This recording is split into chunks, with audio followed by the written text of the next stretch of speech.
Moins d'une minute plus tard, il est au fond. Les gueules jaunes, c'est comme cela que le langage populaire les appelait. Ces hommes qui pendant des décennies descendaient profondément sous terre pour aller chercher le minerai de fer. Ce minerai qui a permis à la France de se construire. Comment ça fonctionnait quand on arrivait, quand un mineur il arrivait sur le carreau de mine là?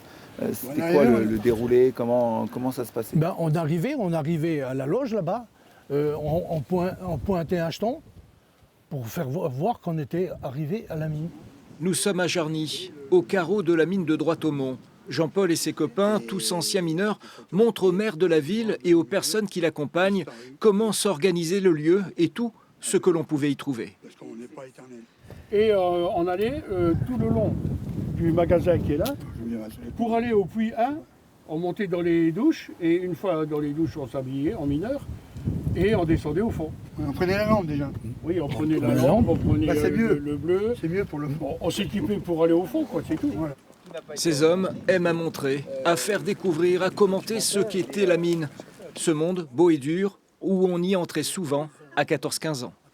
C'était dur le travail? Bah, assez dur, oui. Surtout au début à la main, parce qu'au début on commençait à la main.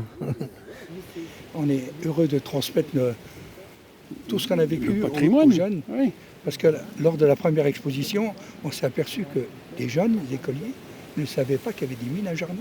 Donc voilà, c'est le début, c'est le début de la BD, c'est la mise en place de l'histoire, avec l'arrivée des immigrés italiens en gare. Alors, il faut transmettre, montrer pour ne pas oublier. Régis Hector est dessinateur et auteur de bandes dessinées.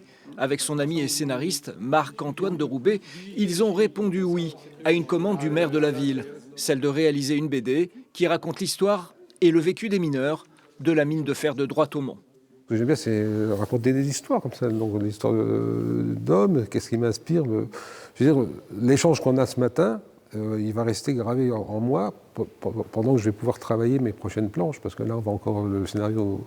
Marc-Antoine bosse encore sur le scénario, on doit visiter la mine du Fini bientôt pour descendre, pour qu'on se rende compte vraiment de l'atmosphère.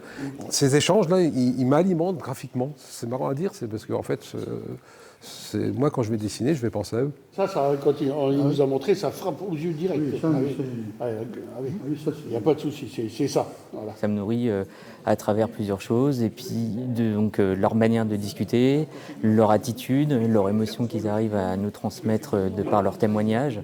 Et ça, c'est quelque chose qui est pour moi indispensable. La BD sortira pour la prochaine année scolaire. Elle sera donnée aux enfants de Jarny qui entrent au collège.